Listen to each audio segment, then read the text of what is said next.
Wise men say only fools rush in, but I can't help falling in love with you. Shall I stay? Enak ya lagunya ya, masih cocok dengan aura-aura Valentine yang beberapa hari yang lalu. Gimana Valentine kalian? Apakah Bloody Valentine atau Happy Valentine atau sendirian? Ngaku-ngakunya sih sendirian karena lagi ada lockdown, atau emang bener-bener sendirian kah? Well anyway, walaupun itu lagunya Elvis Presley Can't Help Falling in Love, bukan berarti gue akan ngebahas tentang kematiannya Elvis Presley ataupun ngebahas tentang film Conjuring 2. Well, masih ada hubungannya sih sama universe-nya Conjuring ya, termasuk ke Siapa Berani Storytelling.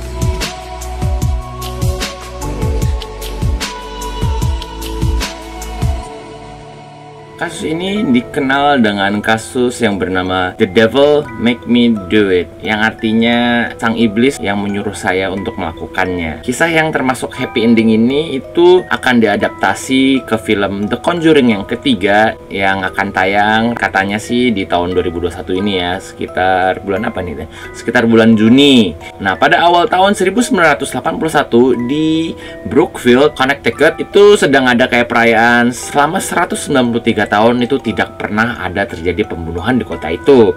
Tapi sayang, tepat pada hari itu rekor itu terpecahkan akibat pada sore hari tanggal 16 Februari terjadi pembunuhan yang dilakukan oleh Arne St. Johnson, yang seorang jejak kaya yang berumur 19 tahun. Nah, jadi ceritanya si Arne ini tuh menemui korbannya yang bernama Alan Bono, lalu menusuk dadanya dan menikam berkali-kali. Tas. Nah, 8 bulan kemudian akhirnya si Arne Johnson ini tuh disidang. Dalam persidangannya itu dia bilang kalau sebenarnya gue ini melakukan karena disuruh sama the devil gitu, karena disuruh iblis. Gue tuh nggak inget apa yang terjadi, itu katanya. Apa hubungannya dengan iblis? Yuk, dengan bantuan Doraemon kita balik ke 3 Juli 1980.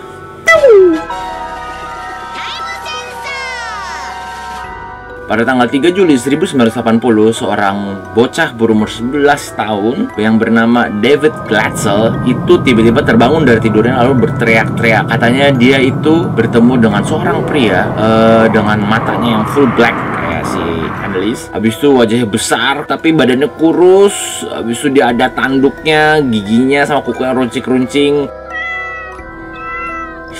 Pokoknya kayak binatang gitu sih katanya. Jadi si David Glatzel ini menyebutnya The Beastman. Si The Beastman ini katanya itu memperingatkan si David untuk berhati-hati. Berhati-hati untuk apa? Ayo kita simak selanjutnya. Nah, pada dasarnya si David ini tuh bukan tipikal anak yang suka nonton film horor gitu kan. Jadi dia pas bertemu dengan si Beastman itu cukup mengguncang si David gitu kan. Yang tadi si David itu cukup ceria, cukup kayak misalnya ya layaknya anak umur 11 tahun lah ya. Semenjak kejadian ketemu dengan The Beastman ini, David tuh jadi kelihatan sedikit agak murung, pendiam gitu, agak menjauh dari orang-orang gitu. Kasian banget ya pokoknya. Jadi kayak berubah total lah. Nah, si David ini tuh memiliki kakak perempuan yang bernama Debbie gitu. Nah, karena dia ngerasa ini tuh udah mulai nggak bisa dihandle sama dia gitu dan keluarganya, karena si David ini tuh kalau tiap malam tuh suka tiba-tiba kayak tantrum, suka mendadak bangun teriak sendiri terus kayak berontak-berontak gitu. Dan karena si Debbie ya cewek kan nggak bisa nahan lagi badan si David itu, dia minta tolong ke pacarnya untuk tinggal bersama dirinya untuk ngebantuin ngurusin si David. Kalau gue rasa itu cuma sekedar modus sih. Debbie, you naughty girl. You naughty girl. Nah, tunangannya Debbie ini yang bernama Arne St. Johnson. Karena susahnya buat si Shane-nya itu gue panggilnya Arne Johnson aja deh. Nah, tapi walaupun dengan adanya kehadiran si Arne Johnson ini sekarang, itu nggak ngebantu banget sih. Nggak banyak berubah juga si David gitu. Walaupun bisa ditahan, cuman tetap aja malah justru berangsur-angsur bertambah buruk sih. Misalnya kayak si David itu bilang katanya dia itu mulai nggak cuman pas lagi tidur aja bisa ngeliat si The Beastman-nya ini. Jadi pas lagi dia bangun pun dia bisa ngeliat The Beastman. Dan The Beastman-nya ini digambarkan oleh si David. Si The Beastman ini seperti kakek-kakek tua berjanggut putih terus pakai kemeja flannel, habis itu celana jeans. Gaul ya. The Beastman-nya gaul ya, bener-bener trendy banget kayaknya. Habis itu si David juga bilang katanya sering dengar suara kayak ada ketukan di loteng, ada suara gaduh lah di loteng. Habis itu udah dicek juga sama si Arn Johnson ini, tapi tetap nggak ada apa-apa, kayak nggak ada apa-apa kok. Nah, karena keluarganya ini mulai kayak nggak bisa ngehandle lagi kehadiran si Arn Johnson ini, juga kayak nggak begitu banyak membantu. Akhirnya si keluarganya David ini minta bantuan ke gereja. Habis itu datang nih kayak pastornya gitu deh, kayak pendeta gitu datang ke rumahnya David, tapi malah hasilnya itu malah kayak memperburuk keadaannya. Jadi kayaknya The Beastman tuh malah jadi makin marah gitu dengan kehadirannya anggota gereja. Terus jadi ketokan suara di lotengnya itu makin keras. Habis itu si David mulai ada kayak luka-luka, nggak tahu dari mana tuh udah nongol sendiri. Nah, habis itu penglihatannya si David itu malah jadi makin upgrade, naik level. Jadi siang-siang pun dia bisa ngeliat The Beastman-nya. Nah, habis itu si David juga mulai kayak mendesis-desis kayak ular-ular gitu. Terus kayak ngomong-ngomong dengan suara yang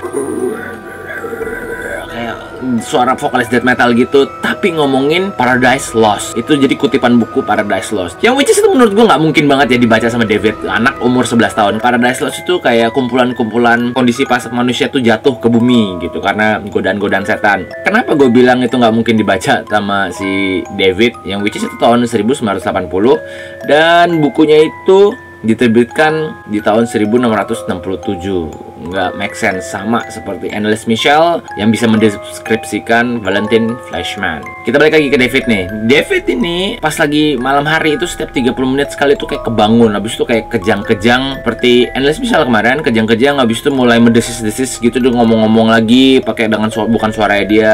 Intinya udah mulai makin nggak kontrol lah. Nah, karena udah mulai nggak kontrol, nah si pendeta gereja yang kemarin nolongin si David ini akhirnya ngontek Ed and Lorraine Warren, pasangan pokoknya yang suka ngusir setan gitu deh, tapi rendah hati banget. Keren banget ini pasangan ini, nonton aja The Conjuring coba. Lalu Ed and Lorraine melakukan perjalanan singkat dari Monroe ke Brookfield. Lalu kemudian si Ed itu kayak mewawancarai si David, dan Lorraine pun memperhatikan. Nah, pada saat itu juga Lorraine tuh langsung yakin kalau kayaknya kali ini kita menghadapi nggak cuma satu iblis deh. Kayaknya kita kali ini itu menghadapi banyak iblis. Dan karena dia melihat ada kayak sosok hitam yang berdiri di sampingnya si David. Nah, lalu si David ini tuh juga sering mengeluh kalau misalnya selalu ada yang mencekek lehernya gitu. Dan emang kelihatan ada bekas-bekas merah cekekan gitu sih. Dan akhirnya Ed dan Lorraine bersama dengan 4 pendeta lainnya itu melakukan ritual pengusiran setan. Kalau bahasa plus 62 itu adalah ruqyah. Tapi kali ini cuma melakukan 3 kali pengusiran dan akhirnya terdeteksi itu aneh juga sih kata-katanya sih sebenarnya. Akhirnya diketahui kalau ternyata si David itu kerasukan 43 iblis. Kebayang nggak sih Anneliese Michel itu kerasukan 6 iblis? Itu tuh repotnya kayak apa? Ini 43 iblis. Wow. Nah, kita masuk ke inti cerita. Pas lagi ruqyah, pas lagi pengusiran setan ini, ritual pengusiran setan ini, si Arn Johnson, yaitu si tunangannya Debbie ini melakukan hal yang sangat-sangat bodoh, berani, atau heroik. Gue kurang ngerti lah ya. Karena pas lagi momen pengusiran setan itu, si Arn tuh kayak nantangin iblisnya itu kayak, lu cemen, lu bisa ya ke anak kecil, lu nggak bisa kan kalau mau masukin ke gue, lu makanya lu karena lu nggak mampu, makanya lu masuknya ke anak kecil. Cemen lu, keluar lu dari teman gue, keluar gitu, masukin aja gue kalau berani. Digituin cuy iblis. Mungkin panas kali ya iblisnya ya. Gini, lu nggak apa-apa deh kalau nggak percaya, cuman at least jangan menghina lah ya gitu, hormatin aja. Kalau nggak percaya itu kan percaya orang lain, cuman who knows ini asli itu digituin iblis gitu. Kalau misalnya menurut kitab suci apapun itu kan jahat ya. Berani banget. Gue nggak tahu nih berani atau tragis atau bodoh, gue udah nggak ngerti sebenarnya. Abang jago, sorry bang jago, ampun bang jago.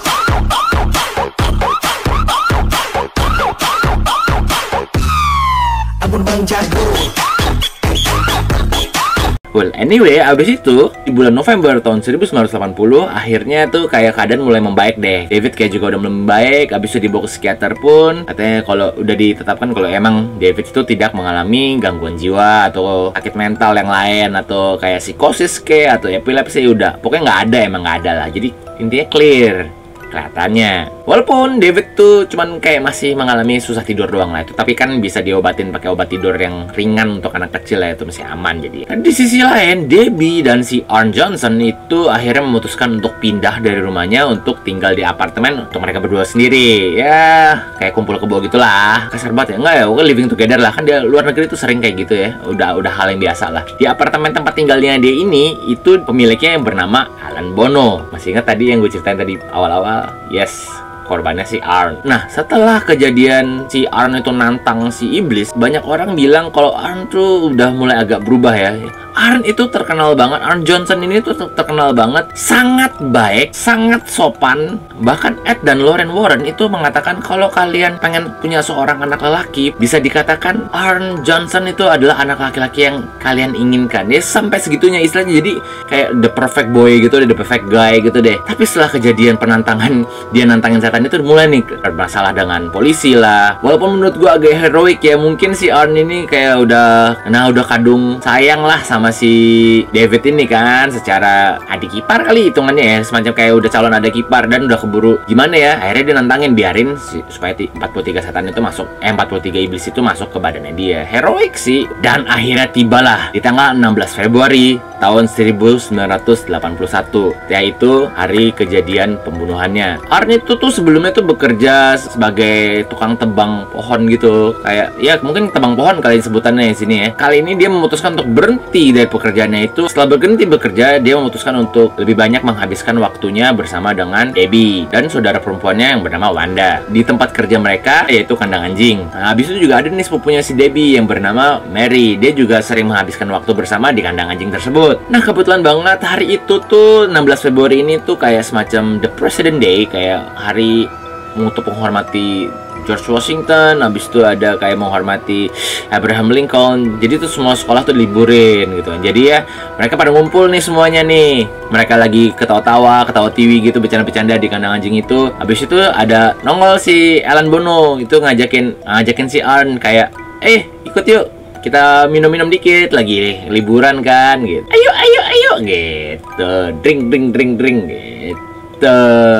Ngamer cuy, mereka ngamer. Ya walaupun akhirnya mereka pergi semua, karena nggak cuma Arn sama Arnnya doang. Jadi kayak si Wanda, ada Debbie, ada si Mary-nya juga diajak gitu kan. Jadi untuk makan siang di bar lokal terdekat lah, ditraktir kali ya sama si Alan Bono ya. Nah, ada salah satu laporan itu ngomong kalau misalnya Arn dan Alan saat itu minum alkohol cukup banyak gitu, jadi kayak agak-agak high gitulah. Nah, habis itu mereka kembali lagi ke kandang anjingnya, lalu kayak mulai ada sedikit kayak pertengkaran antara si Arn sama si Alan. Terus pas lagi bertengkar begitu, Arn ini mulai kayak menggeram, habis itu mulai mendesis. Si Alannya pun juga kayak jadi makin emosi.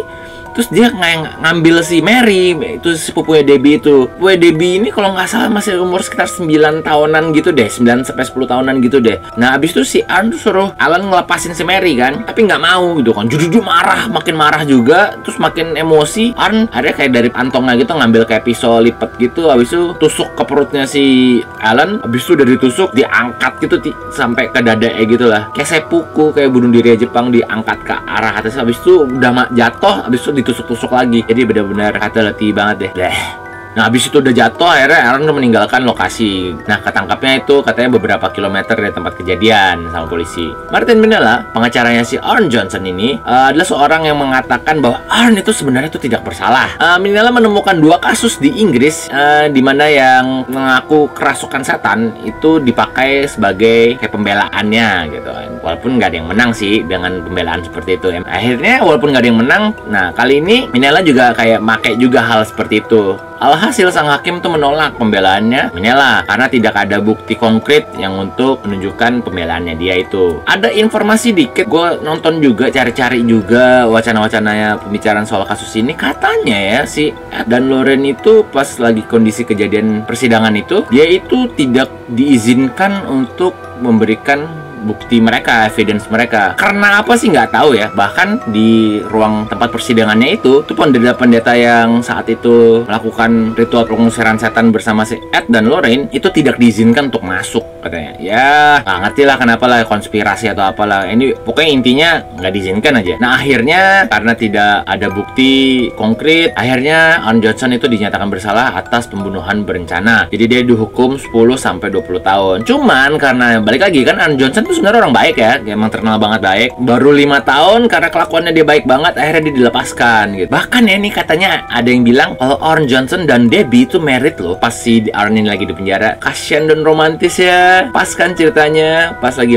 momen-momen abis Valentine gitu. Dan akhirnya Arn dibebaskan dan Arn dan Debbie masih bersama hingga sekarang. Nah persidangan si Arn ini cukup sensasional ya di tahun 1981. Bahkan sampai dibikinin semacam film yang diperanin sama Kevin Bacon dan Andy Griffith yang berjudul The Demon Murder Case. Lalu dibuat juga buku yang berjudul The Devil in Connecticut. Lalu pada tahun 2006 buku ini tuh semacam kayak di re-release ya, menyebabkan keluarganya itu tuh terganggu ya, keluarga si Arn Johnson dan keluarganya David. Mungkin ungkit lagi kasusnya, akhirnya mulai disorot lagi kan. Terus mereka melakukan penggugatan lah, dan gugatan itu tuh udah selesai lah di luar persidangan di tahun 2012. Nah lucu nih, persis di tanggal 16 Februari tahun 2012, persis 31 tahun setelah kejadian tersebut. Nah gitulah kasusnya, The Devil Made Me Do It. Menurut kalian gimana? Apakah beneran si Arn Johnson ini kerasukan 43 iblis? Atau emang gara-gara mabok jadi abis nusuk? Mungkin kalau di kasusnya si David bisa jadilah ya, karena kita abis ngebahas yang Annalise Michelle itu juga kan, ada mungkin dengan pro kontranya. Well at least tapi yang David itu kan selesai ya kasusnya ya, maksudnya udah beres selesai gitu. Dan lalu adalah kasus si Arn Johnson ini, dan yang dia bilang gua melakukan pembunuhan itu karena disuruh devil gitu. Menurut kalian gimana? Apakah benar atau emang gara-gara alkohol yang bikin dia ngebunuh si Alan Bono ini? Makanya hati-hati kalau minum alkohol tuh dikontrol. Alkohol itu jahat tapi enak. Ya nggak? Ayo pasang logo ya, editor.